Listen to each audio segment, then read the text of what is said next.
Yo, what's going on, guys? Crispy Flakes here. For today's video, we are going to cover all of the most recent NBA free agency signings.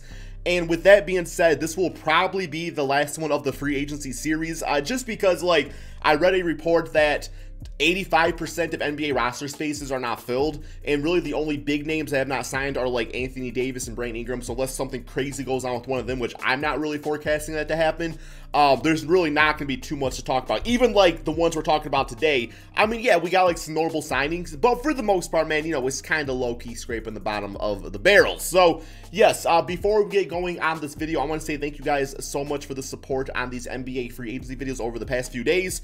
I've been getting a ton of views and stuff like that, man. I've gotten like 400 or 500 new subscribers every single day. For a while, like, I was averaging that for like a month. So yeah, thank you to everybody that's been showing support and all the new people here on the channel. So let's go ahead and get going on this. So I wrote down like a few of the free agent signings that were recent. Obviously, the biggest one, which wasn't really so big because of the name, but because of the amount of money the guy got, was Gordon Hayward. We did already talk about that in a separate video, so I will not be going over that one at all, man. But yes. Okay, so looking at my list, I do apologize if I missed out on any right here, but for the most part, I think I nailed them. And actually, I literally already see one on my list that I missed. So we'll do that one first, man. You know, KCP going back to the Lakers. There he is. In all his glory is beauty. I don't know, man. Okay, so over on the Milwaukee Bucks, they recently just signed the man DJ Augustin to a 3-year, $21 million contract. I low-key like the pickup. He's just like a good serviceable player at this point in his career. He's really always been like decent. I don't like him as a starter, but as a backup, I think he has a lot to offer, especially a guy that can shoot the three, well, typically at pretty good efficiency. A guy like that playing off of Giannis should work out pretty dang nicely. Not really going to bring you much defense or anything like that, you know, a little bit playmaking, but for the most part, he's an offensive type of point guard. He's short, so take that with what you will. Decent signing for the Bucks. Nothing too crazy. I mean, they also got Bobby Portis, I guess, recently, so that's a really good signing. Should play pretty similar to Brook Lopez, you know, minus the defense. So just like a shooting Brook Lopez, I suppose. It's basically Brook Lopez made a my career player and took all his points out of his defense and put it back into his shooting skills. I would say that's probably what Bobby Portis is. And so, yeah.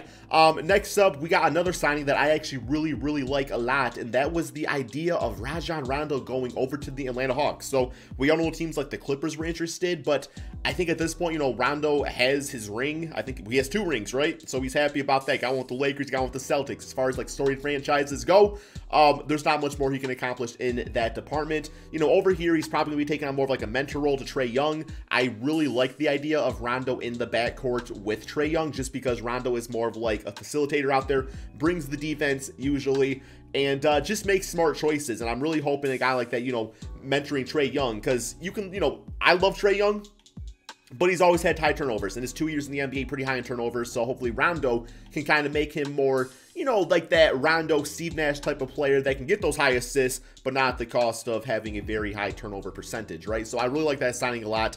And then we have like a minor one that's like whatever. Nerlens Noel to the Knicks.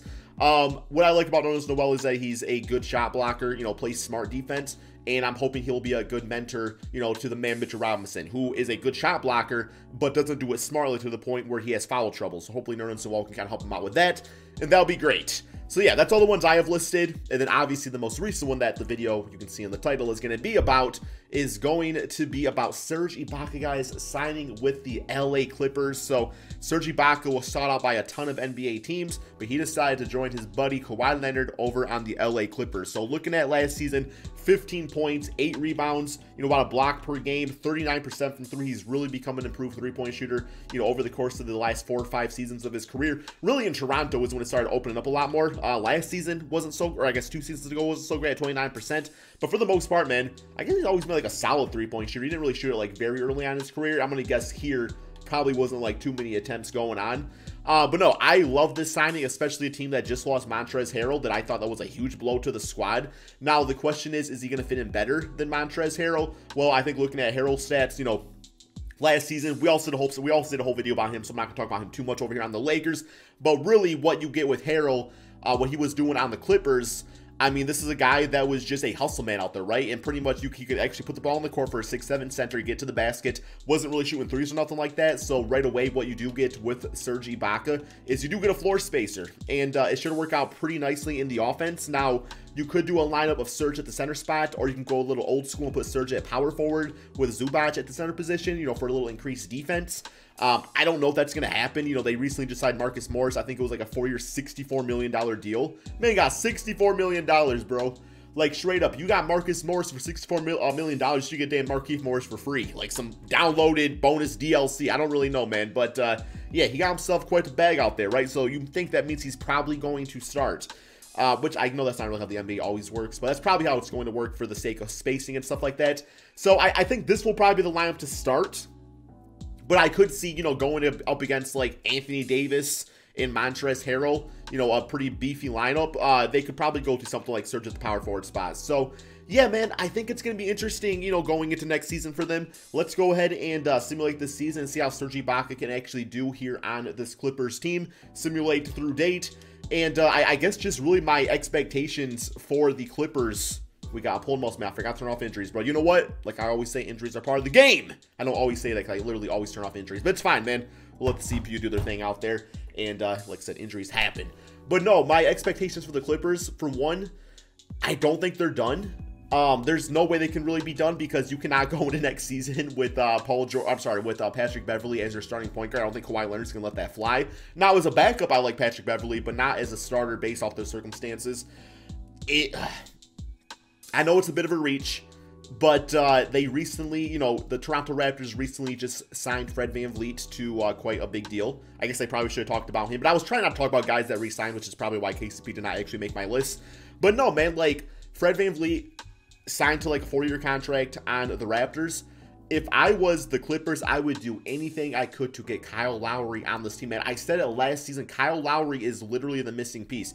And really what they could do is, you know, if the Raptors are interested, is they could do some sort of trade where they trade the man Paul George over to the Raptors in exchange for Kyle Lowry and like maybe like an OG, you know, somebody like that, get a few depth pieces out there, which I know at that point it's kind of a meme. It's like, well, Kawhi, you probably should have just stayed on the Raptors then, right? Because you're literally the LA Raptors or the Toronto Clippers, whatever you really want to say.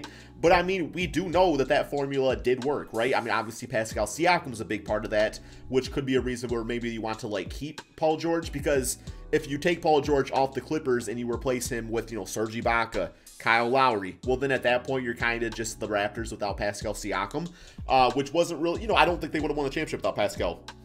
And, you know, despite his struggles at times, I mean, he's still a big-time player, right? So, I don't know, man. It's going to be interesting to see what the Clippers do. I don't think they're done. I think Paul George is not going to be on the roster next season, just my opinion. But for the record of this team with Serge Ibaka, 49-32, one more game against the Portland Trailblazers. Simulate through date and finish with a L on the season. Okay, here's all the stats out here, man. We got Stan Van Gundy, Coach of the Year. Damn, look at him go. All-NBA first, All-NBA second, and All-NBA third, looking like this. Of course, Kawhi Leonard would get injured in the video where I actually keep entries on.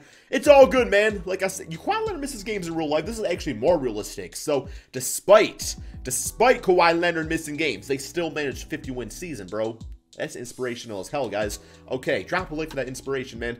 Player stats on the season, though. Kawhi Leonard, leading scorer, 27.7 rebounds, 5 assists. We got Paul George at 24 and 6. Lou Williams at 15. Forgot about Luke Kennard, man. Forgot about Luke Kennard, man. That's right, y'all got Luke. You don't even need Kawhi Leonard, man. You got your Pascal Siakam right there. 13 points, 3 rebounds, 3 assists off the bench. Yeah, you can just trade Paul George at this point now, man. I'm just saying.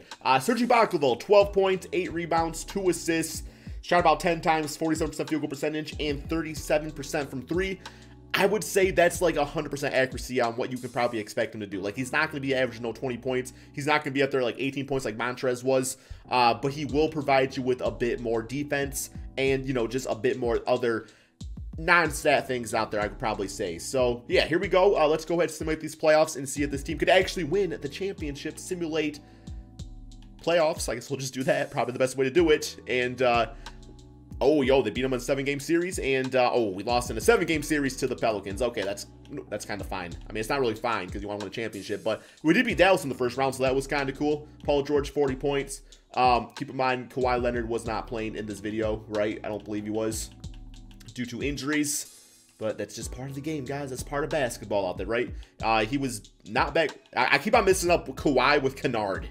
Kawhi Kennard would be an amazing duo play. If those guys were, like, mixed together, I guess. I don't really know what I'm saying. But yeah, so let's go ahead and submit the rest of this right here. Like I said, the simulation is 2K simulation. It's not always accurate. It's rarely accurate, actually. This is more so a video just to talk about the man on the team, Serge Ibaka. I guess real quick, we'll look at the playoff stats. There we have it, 14 points, 8 rebounds in the playoff, guys. I guess really to sum it up, not like the biggest name free agency, but still a big name. Still a guy that's going to be a difference maker on a contending team. So, yeah, hope you all enjoyed this video. Be sure to drop that like, subscribe if you're new to the channel, and peace out, my friends.